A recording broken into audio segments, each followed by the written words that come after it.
रासा coaching classes में। आप सभी को पता होगा कि मैंने रक्षाबंधन के अवसर पर आप सभी को 2 दिन का अवकाश दिया था और अवकाश में आपने खूब मौज मस्ती कर भी ली होगी और 2 दिन तक तो बिल्कुल किताबें हाथ में ही नहीं उठाई होंगी। तो ठीक है, अब वो मौज मस्ती वापस भूल जाओ। अब वापस अपन अपने पढ़ाई के टॉपिक पे आते हैं। ठीक है, अपनी लगभग कितनी क्लास हो चुकी थी अपन अब तक? 14 में मेरे हिसाब से शायद अपन 14 क्लासें हो चुकी हैं अपनी किसमें, कैटनरी टॉपिक के अंदर। और मैं आपको लगभग 22 क्वेश्चंस करा चुका हूँ कैटनरी में। अब अपन आगे के क्वेश्चंस करेंगे कैटनरी में। देखो, मैं आपको क्वेश्चन नंबर 23 लिखा देता हूँ। सभी स्टूडेंट क्वेश्चन बोर्ड से उतार लेना। लिखिएगा क्वेश्चन नंबर 23। सभी स्टूडेंट क्वेश्चन को जल्दी से उतार लो, फिर अपन क्वेश्चन करेंगे। ठीक है, मैं मिटा देता हूं क्वेश्चन को। जिन्होंने भी क्वेश्चन नहीं उतारा है वो क्वेश्चन वीडियो को पॉज करके उतार लो। फिर अब अपन क्या करते हैं कि क्वेश्चन की एक एक लाइन को समझते हैं कि वो क्या कह रही है। आपको एक एक लाइन समझाई जाएगी, इस तरीके से नहीं कि अपन डायरेक्ट आगे बढ़ जाएंगे। एक एक लाइन और एक एक चीज का मतलब समझाया जाएगा। यहाँ पर आपको देखिएगा क्या कह रहा है कि एल लंबाई की एक समान जंजीर। क्या बोल रहा है कि एल लंबाई की एक समान जंजीर का एक सिरा रुक्ष मेज से एच ऊंचाई, रुक्ष मेज से एच ऊंचाई पर एक बिंदु पर स्थिर है। मतलब एल लंबाई की एक जंजीर है, वो कोई रुक्ष मेज है। इसको मान लो आप कोई रुक्ष मेज मतलब खुरदरी मेज है कोई, ये अपने क्या है, रुक्ष मेज। सॉरी, इसको इस तरीके से मान लो, ये कोई रुक्ष मेज है। किस तरीके से? रुक्ष मेज। ठीक है, ये क्या है? रुक्ष मेज मतलब खुरदरी मेज है। एल लंबाई की एक समान जंजीर का एक सिरा रुक्ष मेज से एच ऊंचाई, मतलब इस सिरे पर स्थिर है वो जंजीर, तो यहां से यहां तक की जो डिस्टेंस है वो क्या है? एच ऊंचाई पर स्थित है। तथा ऊर्ध्वाधर तल से इस प्रकार है कि जंजीर का एक भाग मेज पर सरल रेखा में विराम अवस्था में रखा है। कहने का मतलब समझिए कि जंजीर कितनी लंबाई की है? एल लंबाई की, जिसमें से भी जंजीर का और जो एल लंबाई की जंजीर है उसका एक भाग मेज पर, उस मतलब इस तरीके से कोई जंजीर है। सॉरी, थोड़ा गलत बना दिया। ये देखो, इस तरीके से कोई जंजीर है। इसको थोड़ा और आगे तक ले लो आप। इस तरीके से कोई जंजीर है और वो इस तरीके से यहां पर भी जंजीर है। क्या करो, इस पर इस तरीके से भी जंजीर है। इस रुक्ष क्षैतिज सरल रेखा में विराम अवस्था में रखा है। मतलब इस जंजीर है जो एल लंबाई की जंजीर है, इसका एक भाग है इस रुक्ष क्षैतिज छड़ पर इस तरीके से पड़ा हुआ है। ठीक है, किस तरीके से पड़ा हुआ है? ये इस तरीके से पड़ा हुआ है, जंजीर का हिस्सा है। ठीक है, किसका हिस्सा है? जंजीर का हिस्सा है। और वो इस मेज पर इस तरीके से क्षैतिज अवस्था में पड़ा हुआ है। और टोटल जो यहां से यहां तक जो जंजीर की लेंथ है वो क्या है? एल लेंथ है। कितनी है? L length. यदि इस पॉइंट को नाम देते हम ए, इस पॉइंट को नाम दे दें बी और इस पॉइंट को नाम दे दें सी और इसको मान लो आप बी है। जो सी से सी नहीं, इसको नाम दे दो एम, दे दो नाम। ठीक है, एम।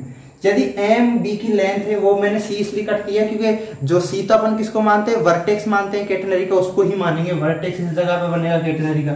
ठीक है, अब एम बी की लेंथ यदि अपन ने बी मान ली तो ए से बी तक की लेंथ कितनी हो जाएगी? क्योंकि पूरी जंजीर की लंबाई एल है और इतनी की लेंथ बी है, तो इतनी की लेंथ क्या हो जाएगी?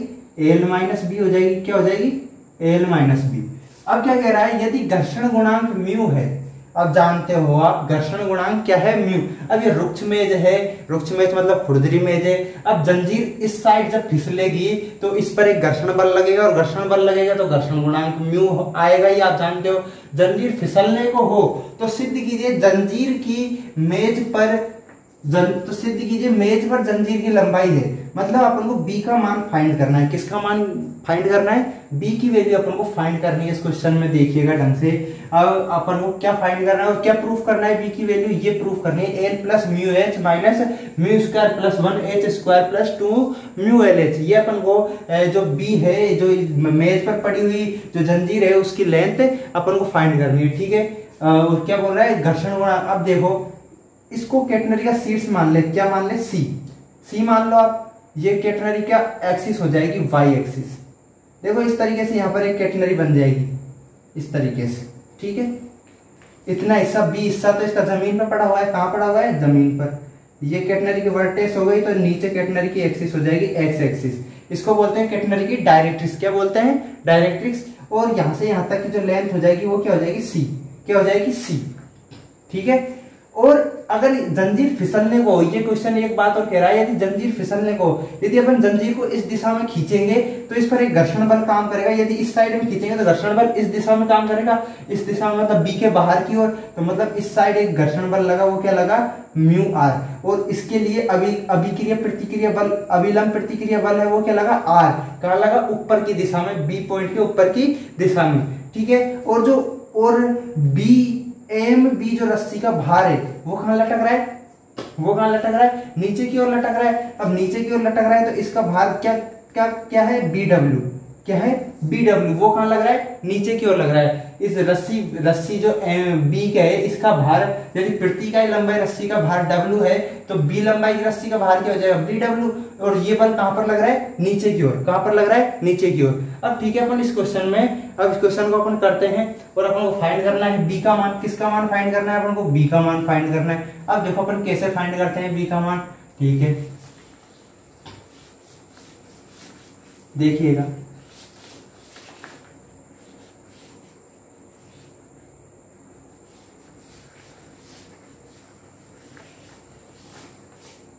ठीक है, अब जो अपने डिस्क्रिप्टिव एग्जाम की तैयारी कर रहे हैं वो पहले लिख लेना कि एक एल लंबाई की जंजीर एक स्थिर बिंदु ए से, एक क्षैतिज स्थिर बिंदु ए से लटकी हुई है, मतलब ऐसे मान लो, या फिर एक पॉइंट से लटकी हुई है, तथा जिससे, तथा एक रुक्ष मेज, तथा ये ए बिंदु एक रुक्ष मेज से एच ऊंचाई पर स्थित है, तथा जंजीर एल लंबाई की जंजीर का एक भाग, एल लंबाई की जंजीर का एक भाग जिसकी लंबाई बी हो, वो मेज पर क्षैतिज अवस्था में है, मतलब क्षैतिज अवस्था में स्थिर रूप से पड़ा हुआ है, ठीक है। जब हम जंजीर को मेज पर खींचने ही वाले होते हैं तो जंजीर पर एक घर्षण बल म्यू आर पॉइंट बी के बाहर की ओर कार्यरत करता है, तथा अभिलंबत प्रतिक्रिया बल पॉइंट बी के, मेज के अभिलंबत ऊपर की ओर, मेज के अभिलंबत ऊपर की ओर कार्य करता है आर, तथा एम बी, तथा बी लंबाई की रस्सी का भार बी डब्ल्यू गुरुत्वाकर्षण के अधीन नीचे की ओर कार्यरत है। ये चीजें आपने लिख ली।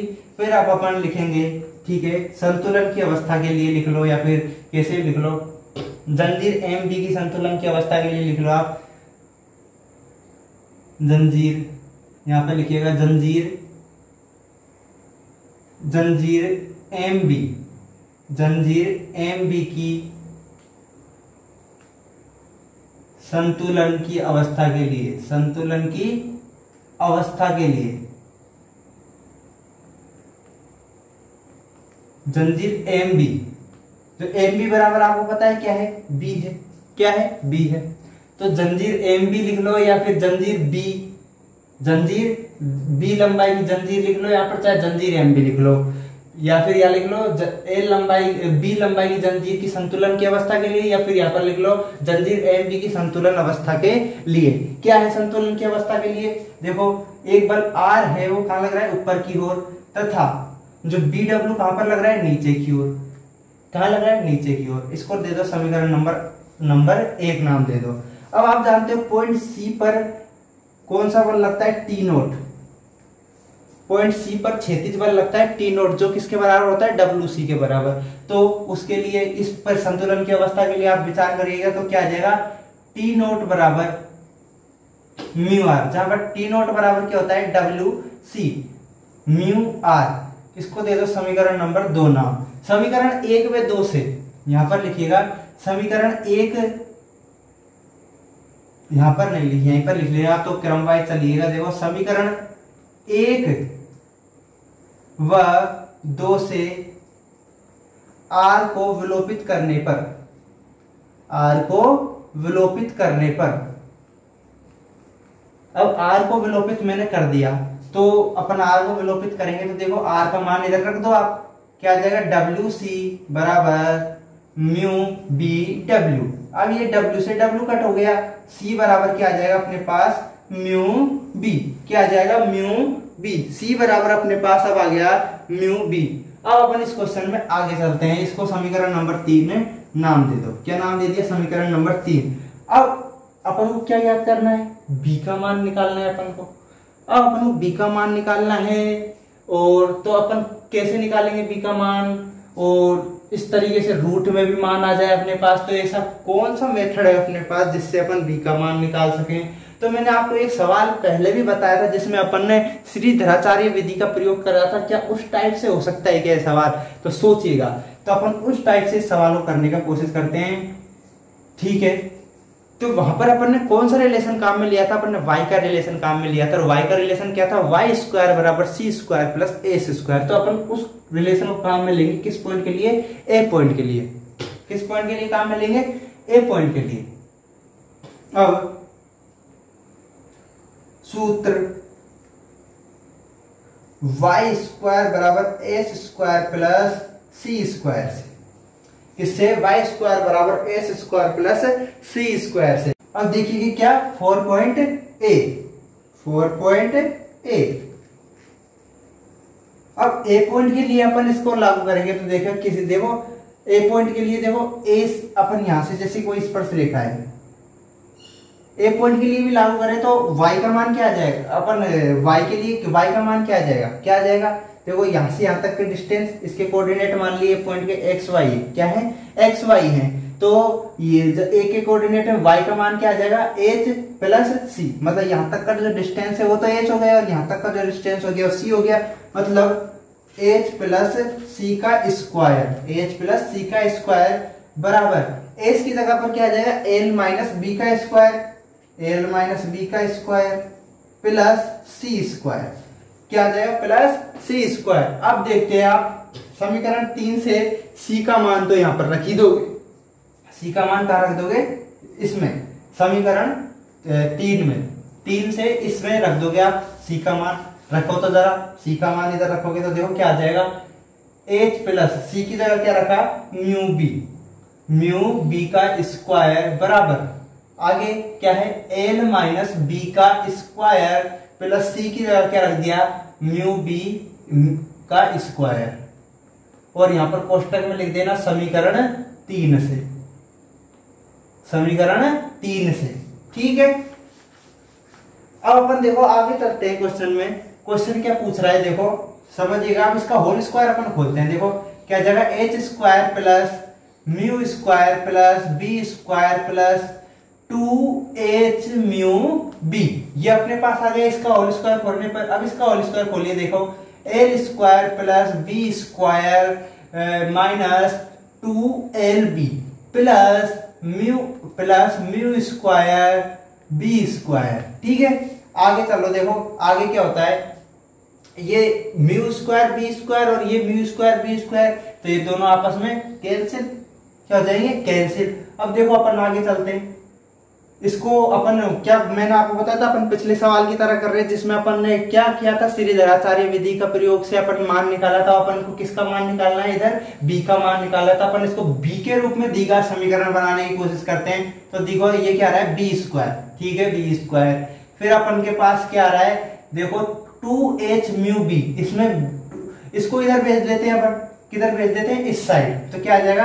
माइनस 2h म्यू b, और ये पहले से ये यहाँ पर क्या है? माइनस 2lb, और क्या है? और क्या क्या बच गया? l स्क्वायर, तो क्या बच गया? l स्क्वायर, और इधर से क्या आ गया? माइनस h स्क्वायर बराबर 0, ये आ गया अपने पास। अब देखो आगे चलिएगा थोड़ा, b स्क्वायर माइनस, अब यहां से देखो 2b कॉमन आ रहा है इन दोनों से, देखो यहां पर क्या आ जाएगा? h म्यू माइनस क्या बच जाएगा? 2l सॉरी l बच जाएगा, l क्या बच जाएगा? l सॉरी, यहां पर प्लस आ जाएगा चिन्ह में। जब अपन माइनस का 2b कॉमन ले लेंगे तो अंदर क्या बच जाएगा? h म्यू प्लस l, क्या बच जाएगा? h mu plus l। आगे देखो आगे क्या हो जाएगा? L square minus H square. अब देखो ये b के रूप में दी गया समीकरण अपने पास प्राप्त हो गया। अब अपन इसमें श्रीधराचार्य विधि का प्रयोग करेंगे। आपको मैं पिछले सवालों में बता चुका हूं कि श्रीधराचार्य विधि का प्रयोग कैसे करते हैं, इसलिए मैं यहाँ पर आप डायरेक्ट लिख रहा हूं मैं, ठीक है। चूंकि यहाँ पर एक लाइन लिखिएगा, चूंकि लिखिएगा सभी स्टूडेंट, चूंकि का चिन्ह ऐसे होता है, नहीं जानते तो बता देता हूं। चूंकि यह समीकरण, इसको समीकरण नंबर 4 दे दो, क्योंकि समीकरण 4 b के रूप में एक दी गया समीकरण है, अतः श्रीधराचार्य विधि का प्रयोग करने पर, अब श्रीधराचार्य विधि का प्रयोग करेंगे तो अपने पास देखो a बराबर क्या है, a बराबर क्या है अपने पास 1, b बराबर अपने पास क्या है b बराबर देखो -2l plus h mu, -2l plus h mu, तो c बराबर क्या है L square minus H square, यही है अपने पास। अब श्रीधराचार्य विधि का प्रयोग करेंगे अपन इसमें। चित्र का अपने सवाल में कोई काम नहीं है, इसलिए मैं चित्र मिटा देता हूं। बस एक बात ध्यान रखना चित्र में कि b बड़ा है या l बड़ा है, b बड़ा है या l बड़ा है। अब देखो a से लेकर जो m पॉइंट तक जो जंजीर की लंबाई है वो तो है पूरी l, और जो b और m की जो जंजीर की लंबाई है वो क्या है b, और वो l लंबाई की जंजीर का क्या है भाग है, मतलब b l लंबाई से छोटा है, मतलब b तो l लंबाई की जंजीर का एक टुकड़ा है, इसका मतलब b क्या है छोटा है। बस यही बात आप याद रखिएगा, यही अपने सवाल में आगे काम आएगी, ठीक है। अपन आगे चलते हैं क्वेश्चन में, ठीक है। क्या कह रहा है क्वेश्चन, सुनिए जरा ध्यान से, नींद बिल्कुल मत लो क्योंकि नींद लेना मना है, ठीक है। अब देखो क्या होता है, श्रीधराचार्य विधि से अपन ने प्रयोग किया तो b बराबर क्या है अपने पास माइनस b आता है, तो माइनस b रखेंगे तो माइनस माइनस प्लस हो जाएगा, तो इधर क्या बच जाएगा 2l प्लस म्यू h, अंदर प्लस माइनस, अंदर देखिएगा अंदर क्या आ जाएगा 4 और इसका whole square l mu h का स्क्वायर माइनस 4a क्या है a की जगह 1 और c क्या है L square minus H square, ठीक है। अपॉन में क्या आ जाएगा 2 इंटू 1 इंटू 2a रहता था सूत्र में, तो 2 इंटू 1 आ जाएगा। देखो अब अपन देखो आगे क्या करते हैं, इस होल स्क्वायर को खोलते हैं, इसका होल स्क्वायर खोलते हैं, देखो क्या आएगा 2l plus mu h plus minus देखो क्या आ जाएगा, सोचिए देखो 4, मैं 4 को भी साथ साथ गुणा कर रहा हूं, देखो 4l square plus mu square h square, 4 गुणा में आएगा प्लस 4, ठीक है, प्लस ये क्या आ जाएगा, फिर क्या आता है 2 म्यू एल एच, तो मतलब ये 4 से गुणा हो जाएगा तो 8 क्या आ जाएगा 8 mu L H minus 4l square plus 4h square, ये माइनस का 4l स्क्वायर से गुणा होगा तो माइनस का 4l स्क्वायर आ गया, और ये माइनस माइनस प्लस हो गया प्लस आ गया। अब बटे में देखो क्या आ गया, बटे में अपने पास 2 आ गया। अब अपन आगे चलते हैं, देखो ये 4l स्क्वायर से 4l स्क्वायर कैंसिल, क्या हो गया कैंसिल। अब देखो क्वेश्चन में आगे चलो आप,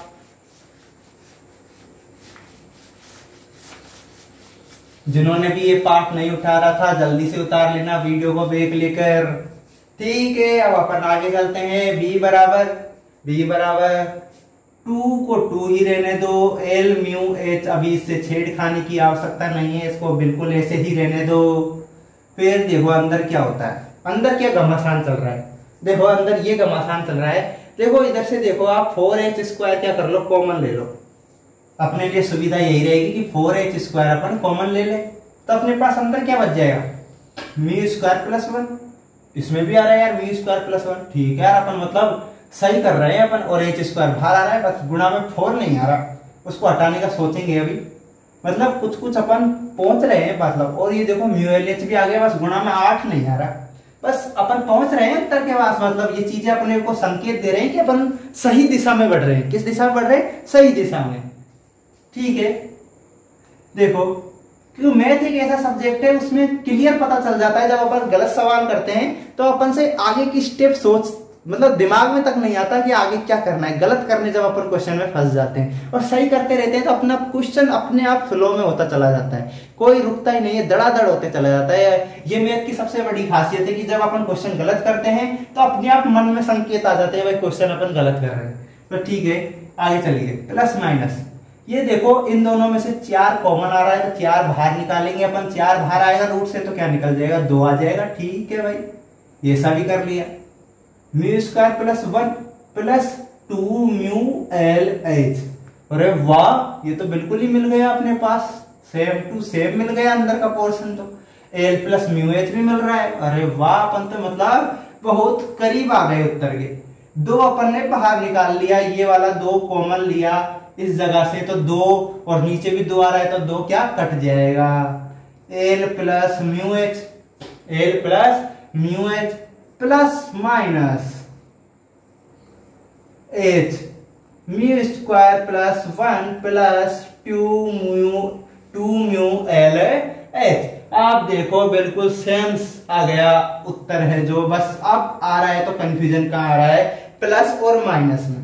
तो मैं चित्र मिटाने से पहले आपको बताया था कि बी और एल का कॉन्सेप्ट याद रखना, बी बड़ा या एल बड़ा। अब आपको पता है कि बी तो एल का एक टुकड़ा है, तो मतलब बी एल से कभी भी बड़ा नहीं हो सकता है, तो कभी भी बड़ा नहीं हो सकता है। और अपन ने यदि यहाँ पर प्लस का चिन्ह लगा दिया तो देखो एल में ये पूरी संख्या जुड़ जाएगी। क्या ये पूरी संख्या जुड़ जाएगी, तो ये b का मान है, जो ये b का मान है वो l से क्या हो जाएगा, बहुत बड़ा हो जाएगा, और जो कि पॉसिबल नहीं है। और पॉसिबल नहीं है तो इसलिए अपन प्लस का चिन्ह हटा देंगे और उत्तर क्या हो जाएगा, l plus mu H minus H square mu square plus 1 2 mu L H.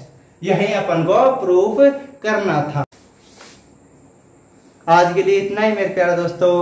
आज मैं आपको थोड़ा कम पढ़ा पाया हूँ, इसलिए थोड़ा निराश मत होना, क्योंकि जो टेक्निकल इशू था आज के क्लास में, और वो इसलिए था क्योंकि 2 दिन का जो अवकाश आया था उस बीच मैंने इस चीजों में कुछ देखा नहीं था। आज वापस से चीजों को अरेंज किया है, सिस्टमेटिक बैठाया है, तो थोड़ी सी टेक्निकल प्रॉब्लम आ गई, इसलिए मैं थोड़ा आज आपको कम पढ़ा पाया हूँ। लेकिन नेक्स्ट वीडियो में थोड़ा लंबा पढ़ा दूंगा, या फिर कल आपके लिए 2 क्लासें लगा दूंगा मैं, ताकि आप कैटनरी में ज्यादा दिन तक नहीं अटके रहे। क्योंकि कई स्टूडेंट है जो पढ़ते पढ़ते ऐसे सोच रहे होंगे कैटनरी कितने दिन चलेगा, अरे जितना है उतना तो मैं कराऊंगा, ऐसा थोड़ी है कि भाग के चला जाओ। अब कई टीचरों से आप पढ़ रहे होंगे, वो आपको क्या करते हैं, कैटनरी 3 या 4 दिन में पढ़ाया और खत्म कैटनरी टॉपिक। अरे आपको मैं एक एक चीज जब तक आपका क्लियर नहीं हो जाता तब तक पढ़ाऊंगा, और अच्छे से पढ़ाऊंगा, बिल्कुल बिल्कुल, क्योंकि अपने से अच्छा तो आपको कोई पढ़ा ही नहीं सकता, इस बात की तो मैं गारंटी दे रहा हूं आपको।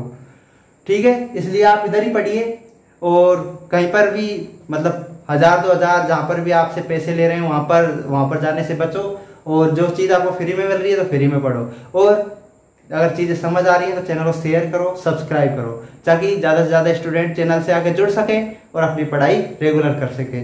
ठीक है, और जिन्होंने पिछली क्लासें नहीं ली है उनका लिंक आपको डिस्क्रिप्शन में मिल जाएगा, सभी का नहीं, पिछली क्लास का, और उस पिछली क्लास में पिछली का मिल जाएगा। और ठीक है, इस तरीके से अपने लेक्चर ले लेना पिछली क्लासों के। ठीक है, मिलते हैं नेक्स्ट वीडियो में, धन्यवाद।